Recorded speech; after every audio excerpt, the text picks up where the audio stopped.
హాయర్స్ welcome to our channel. Present మనతో పాటు కిరణ్ పోల్దాస్ గారు సీనియర్ జర్నలిస్ట్ ఉన్నారు. వారితో ఒకసారి మాట్లాడదాం. నమస్కారం సార్. నమస్తే ఆదిత్య. సార్, నిన్న గేమ్ చేంజర్ ఈవెంట్ జరిగింది. పవన్ కళ్యాణ్ గారు వచ్చారు, ఆయన స్పీచ్ ఇచ్చారు. అయితే ఆయన స్పీచ్ గురించిన రకరకాల ఊహాగానాలు సోషల్ మీడియాలో జరుగుతూ ఉన్నాయి సార్. అంటే ఆయన కాస్త అల్లు అర్జున్ గారిని విమర్శించారని చెప్పేసి మాట్లాడుకుంటున్నారు. రేవంత్ రెడ్డి గారికి అగ్నిస్ట్ గా మాట్లాడని కూడా మాట్లాడుతున్నారు. అంటే పర్టికులర్ గా మూలాలు మర్చిపోకూడదు, రామ్ చరణ్ మర్చిపోలేదని చెప్పేసి కూడా ఆయన మాట్లాడారు. ఇది అల్లు అర్జున్ గారిని ఉద్దేశించేనా అన్న ఒక చర్చ అయితే జరుగుతుంది సార్. మీ opinion sir entire Pawan Kalyan గారి స్పీచ్ పైన? ఎంటైర్ పవన్ కళ్యాణ్ గారి స్పీచ్ చూస్తే చాలా చాలా చక్కగా మాట్లాడారు. అంటే ఇంతకు ముందు అసలు సినిమా ఆడియో ఫంక్షన్లకు వచ్చి నాకు మాట్లాడడం అంటే కష్టం, నా వల్ల కాదు అని సిగ్గుపడే ఒక పవన్ కళ్యాణ్ గారు ఇవాళ మైక్ ఇవ్వంగానే 47 నిమిషాల పాటు మాట్లాడాడు. సో ఎంత ట్రాన్స్ఫర్మేషన్ వచ్చింది చూడండి. అనర్గళంగా ఏకబికిన మాట్లాడాడు. సో మాట్లాడుతూ అనేక అంశాలు టచ్ చేశాడు. ఆయన స్పీచెస్ నాకెందుకు ఆదిత్య అనిపిస్తుంది, ఆయన స్పీచెస్ని మనం ఒక వ్యక్తిత్వ వికాస పాఠాలుగా ఇట్లా పెట్టాలేమో అనిపిస్తుంది ఒక్క సందర్భంలో. నాకు అంత చక్కగా చెప్పారు. ఆయన చూడండి, మీరు అన్నారు అల్లు అర్జున్ గారిని మనం టార్గెట్ చేశారా అంటే టార్గెట్ అని కాదు, కానీ వాస్తవం చెప్పారు అనుకోవాలి. అది ఏ హీరోకైనా వర్తిస్తుంది, ఏ రంగంలో వాళ్ళకైనా వర్తిస్తుంది. అంతే కదా. ఇవాళ మీరు ఇక్కడి నుంచి ఒక ఛానల్ పెట్టే స్థాయికి వెళ్ళిపోయారు అనుకోండి, ఒక శాటిలైట్ ఛానల్ పెట్టారనుకోండి. ఒకప్పుడు నేను రెడ్ టీవీలో పనిచేశానని మాట్లాడుకుంటారుగా. నేను ఇవాళ ఇక్కడ దాకా వచ్చినా కానీ నా మూలాలు నేను మర్చిపోను. నేను నెల్లూరు సిటీ కేబుల్లో పనిచేశాను, నాకు అవకాశం ఇచ్చింది నెల్లూరు సిటీ కేబుల్ అనుకుంటా. హైదరాబాద్ సిటీ కేబుల్లో పనిచేశాను. నేను ఇంకా చెప్పాలంటే నేను ఈటీవీఎన్గా చెప్పుకోవడానికి గర్వపడతా. Okay, yes, I'm ETVian. ETV product. నేను ఈ సమాజానికి గొప్పగా నేను పరిచయం అయింది ఈటీవీ ద్వారా పరిచయం అయినా. మొత్తం సిటీ కేబుల్స్ అంటే స్థానికం కదా. అవును. ఒక రకంగా గ్లోబల్ లెవెల్లో మనం పరిచయం అయ్యామంటే ఈటీవీలో. ఐఎమ్ ఈటీవీఎన్ అని చెప్పుకోవడానికి నేను చాలా గర్వపడతా. అలా మన మూలాలను ఎప్పుడు గుర్తు చేసుకుంటున్నారు, అప్పుడే కదా మనమేంటో తెలుస్తుంది. అలా కాకుండా మన మూలాలను మర్చిపోయి మనం మాట్లాడడం కరెక్ట్ కాదన్న అంశాన్ని ఆయన చెప్పారు. ఇది ప్రతి వ్యక్తికి, నాట్ ఓన్లీ సినిమా రంగం, ప్రతి రంగంలో ప్రతి వ్యక్తికి ఇది కరెక్ట్గా సరిపోయేది.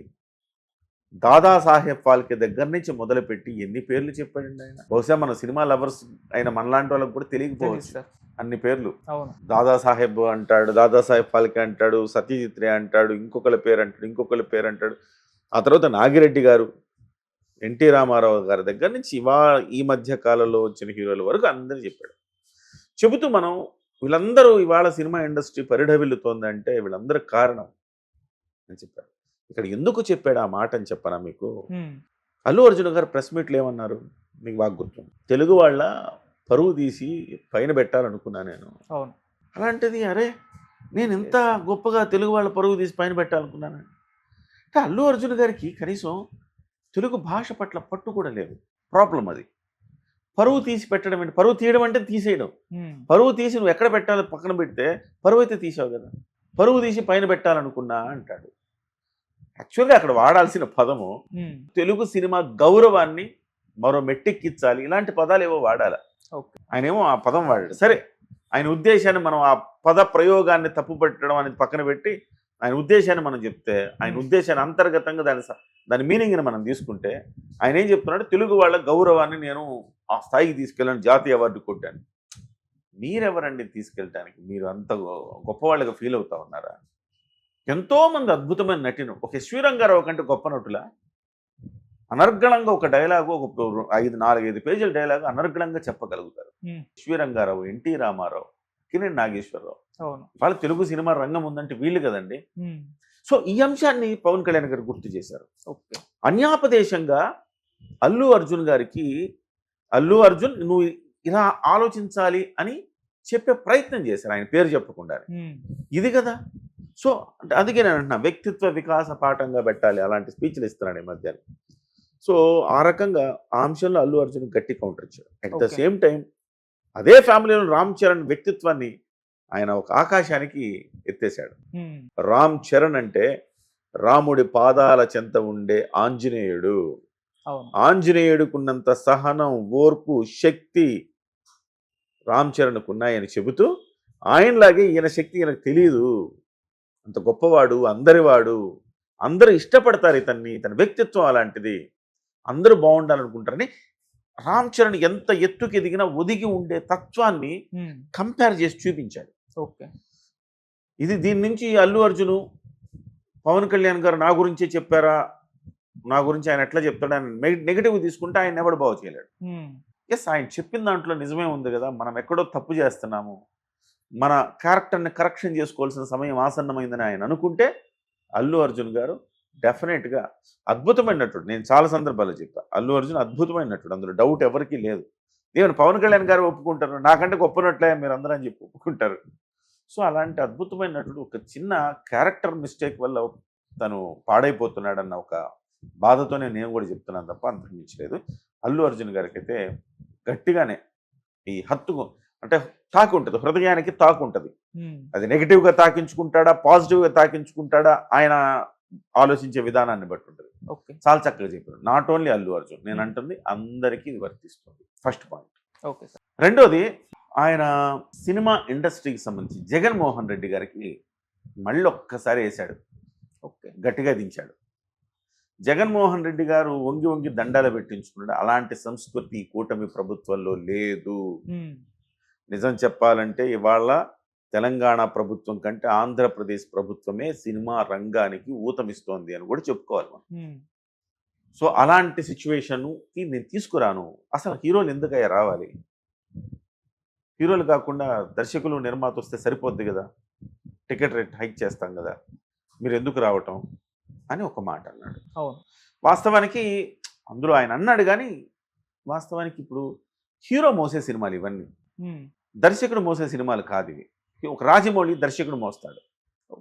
ఇవాళ శంకర్ ఉన్నా కానీ ఈవెన్ రాజమౌళి చేసినంత, రాజమౌళి, సుకుమారు, శంకర్ గారు కూడా ఈ తీస్తే మిగతా వాళ్ళందరూ కూడా హీరోలే మోసే సినిమాలు. ఇప్పుడు హీరోల రెమ్యునరేషన్ అంతంత ఎందుకు ఎక్కువ? హీరోని చూసే కదా మన సినిమాకి వెళ్తాం. వాళ్ళ గేమ్ చేంజర్కి వెళ్తున్నది శంకర్ని చూసి కాదు, హీరోని చూసే వెళ్తాం.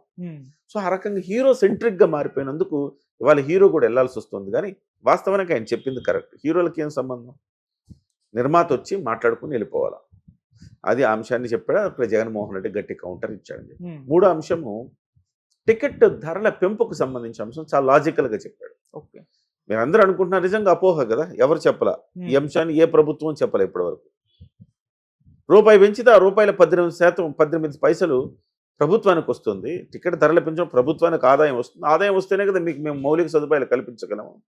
ప్రభుత్వానికి కూడా ఆదాయం వస్తుంది, నిర్మాతకు ఆదాయం వస్తుంది, హీరోకి ఆదాయం వస్తుంది. కాబట్టి ఒకళ్ళే బాగుపడేది ఏం లేదు, ఇందులో ప్రభుత్వానికి కూడా ఆదాయం వస్తుందని చెబుతూ హాలీవుడ్ రేంజ్కి మనం ఎదగాలి అనుకున్నప్పుడు ఈ రకంగా ఖర్చు పెట్టాల్సి వస్తుంది, తప్పదు. డిమాండ్ అండ్ సప్లై అనే అంశాన్ని చెప్తూ శంకర్ గారి సినిమాకి తాను ఏ రకంగా బ్లాక్ టికెట్ కొనుక్కొని వెళ్ళిందే సందర్భాన్ని గుర్తు చేసుకున్నారు.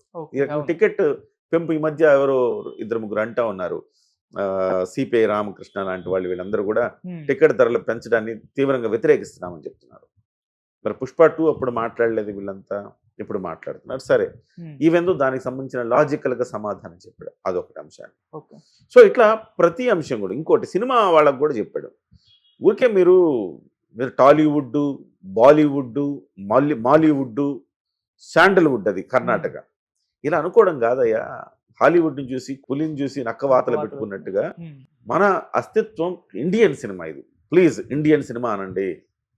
ఆయన దేశభక్తి కనపడింది అక్కడ, ఇండియన్ సినిమా అనండి అని చెప్తూ దాన్ని కూడా ఆయన ఆ అంశాన్ని కూడా తప్పుపట్టాడు. వాస్తవానికి టాలీవుడ్, మాలీవుడ్ ఏంటిది, ఆ వుడ్ని మాత్రమే తీసుకున్నాం. హాలీవుడ్లో ఉండే టెక్నాలజీని, ఆ టెక్నీషియన్ని, ఆ కథల్ని, ఆ తీసే విధానాన్ని, ఆ స్క్రీన్ ప్లేని మీరు ఎందుకు తీసుకోవట్లేదు అనే అంశాన్ని కూడా ప్రశ్నించాడు. ఇండస్ట్రీ కూడా ఒకసారి ఆలోచించాల్సిన అవసరం. ఇట్లా ఆల్మోస్ట్ ఆదిత్య అన్ని అంశాలు కూడా కూలంకషంగా ఆయన డిస్కస్ చేశాడు. మీరు అన్నట్టు తెలంగాణ ప్రభుత్వాన్ని ఎక్కడ ఆయన ఇబ్బంది పెట్టే మాట కానీ ప్రయత్నం కానీ ఎక్కడ చేసినట్టు నాకు కనపడలా. ఓవరాల్గా సినిమాని ఎత్తాడు. సినిమా అద్భుతంగా ఉంది, ఈ సినిమా మెసేజ్ ఓరియంటెడ్ సినిమా అని చెబుతూ సినిమాని చేశాడు. ఎస్పెషల్లీ మళ్ళీ రంగస్థలంలో రామ్ చరణ్ గురించి అంతటి ప్రేమను వ్యక్తం చేశాడు. ఇవాళ మళ్ళీ అదే ప్రేమను వ్యక్తం చేశాడు. బంధాలు, అనుబంధాలు అంటే చిరంజీవి లేకపోతే మేమంతా ఎక్కడ?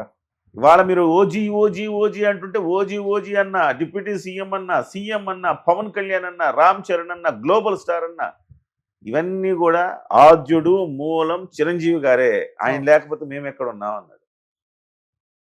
అంతే కదా. ఇవాళ అది కూడా అల్లు అర్జున్కి తాకుంటదిగా. Right sir. ఆయన ఏమంటాడు, నేను అందరూ హీరోలకి ఫ్యాన్స్ ఉంటారు, నేను ఫ్యాన్స్ చూసి హీరో అన్నాడు. సో ఫ్యాన్స్ చూసి కాదు కదా హీరో అయింది. బహుశా ఆయన చెప్పడంలో క్లియర్గా పద ప్రయోగం కరెక్ట్గా లేదేమో కానీ చిరంజీవి ఫ్యాన్స్ చూసి ఆయన హీరో అయి ఉంటాడు అనుకోవాలి మనం. అంతే కదా. అంతే సార్. సో ఆ రకంగా అల్లు అర్జున్కి ఇది ఒక గుణపాఠం లాంటి ఒక మంచి మెసేజ్ ఓరియంటెడ్ స్పీచ్ లాగా సాగింది. డెఫినెట్గా గేమ్ చేంజర్ సినిమాని మీరు సూపర్ డూపర్ హిట్ చేయండి అని సినిమాలో ఉన్న అంశాలను 2-3 అంశాలను ప్రస్తావించి ఒక ఫుల్ మీల్స్ లాంటి స్పీచ్ ఇచ్చారు ఆయన. హీరోలు తనను తాను తగ్గించుకున్నవాడు హెచ్చింపబడతాడన్న సూక్తిని ఎప్పుడు ఆయన పాటిస్తూ ఉంటాడు. తెలుగులో చెప్తే ఎంత ఎదిగినా ఒదిగి ఉండాలని, దీన్ని పాటిస్తాడు ఆయన ఎప్పుడు చెప్తూ. ఈ స్పీచ్లో కూడా చెప్తూ నాకంటే గొప్ప నటులు ప్రభాస్ గారు కానివ్వండి, వీళ్ళు కానీ మహేష్ కానీ వీళ్ళందరూ నాకంటే గొప్ప నటులు, నాకంత చేయడం రాదబ్బా అంటాడు సింపుల్గా. హార్స్ రైడింగ్ కూడా నాకు రాదబ్బా, రామ్ చరణ్కి బాగొచ్చు హార్స్ రైడింగ్ అని గుర్తు చేసుకున్నాడు. ఇది ఆదిత్య మీరు ఇక్కడ మనం గమనించాల్సింది. ఇంత సింప్లిసిటీ ఉంటే చూడండి. ఎవడైనా ఒక పావల తెలిస్తే రూపాయి ప్రచారం చేసుకుంటాడు. ఈయన మాత్రం ఇదే ఇదే ఇదే వ్యక్తిత్వం జనం గుండెల్లో చేర్చింది. ఈ రకంగా బోళాగా ఓపెన్ హార్టెడ్గా ఉండి వాస్తవాలు నిజాలు మాట్లాడే ఒక ఇది ఉంటుంది చూసారా. తనను కూడా తాను గొప్పగా చెప్పుకోడు చూసారా. సింప్లిసిటీ చూసారా. ఇది ఇండియాలో అందరి హీరోల్లో ఆయన ప్రత్యేకంగా నిలబెట్టేదంటే ఇదే. అలాగే సార్ ఇంకొక అంటే కొంతమంది హీరోలు కూటమి ప్రభుత్వానికి అంటే ఎలక్షన్స్ ముందర సపోర్ట్ చేయలేదు, అయినా మేము వాళ్ళ మీద వివక్ష ఇప్పుడు చూపించలేదు, ఆయన సినిమా ఇండస్ట్రీని రాజకీయాలకి ఆపాదించి కూడా మేము చూడాలనుకోవట్లేదు అన్న పాయింట్ కూడా ఆయన చెప్పారు. సో ఇక్కడ కొంతమంది హీరోలు అన్న దాంట్లో అల్లు అర్జున్ గారి పేరు అయితే వినిపిస్తుంది. ఇంకొంతమంది ఎవరు అందరిని తీసుకోవాలి ఆదిత్య, కొంతమంది ఎందుకు, కొంతమంది అంటే అందులో అల్లు అర్జున్ మాత్రమే ఎందుకు, అందరిని తీసుకోవాలి. ఎందుకంటే ఒక్క నాని మాత్రమే మాట్లాడాడు మీకు గుర్తుంటే. నాని మాత్రమే పవన్ కళ్యాణ్ గారిని సమర్థించాడు. ఎస్ నిజమే కదా ఆయన చెప్పింది అన్నాడు. ఏదో డైలాగ్ అన్నాడు, బయట సినిమా థియేటర్ బయట ఉండే కిరాణా కొట్టు అంత ఉండదు దాన్ని ఆ థియేటర్ కలెక్షన్ అనేదో మాట అన్నాడు.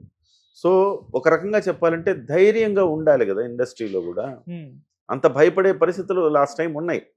ఎవరు మాట్లాడలేదు, అయినా కానీ నేను దాని గురించి వర్రీ అవ్వను అని లోపల ఎక్కడో ఉందేమో ఆయనకు అనిపించింది. నేను వీళ్ళ గురించి నేను ఇంత మాట్లాడుతున్నాను కదా, ఒక సినిమా కష్టం వచ్చినప్పుడు మీరు మాట్లాడాలి కదా, ఇది కరెక్ట్ కాదని చెప్పాలి కదా. సినిమా ఇండస్ట్రీలో ఎవరో ఒకళ్ళు పెద్దరికం తీసుకొని మాట్లాడాలి కదా.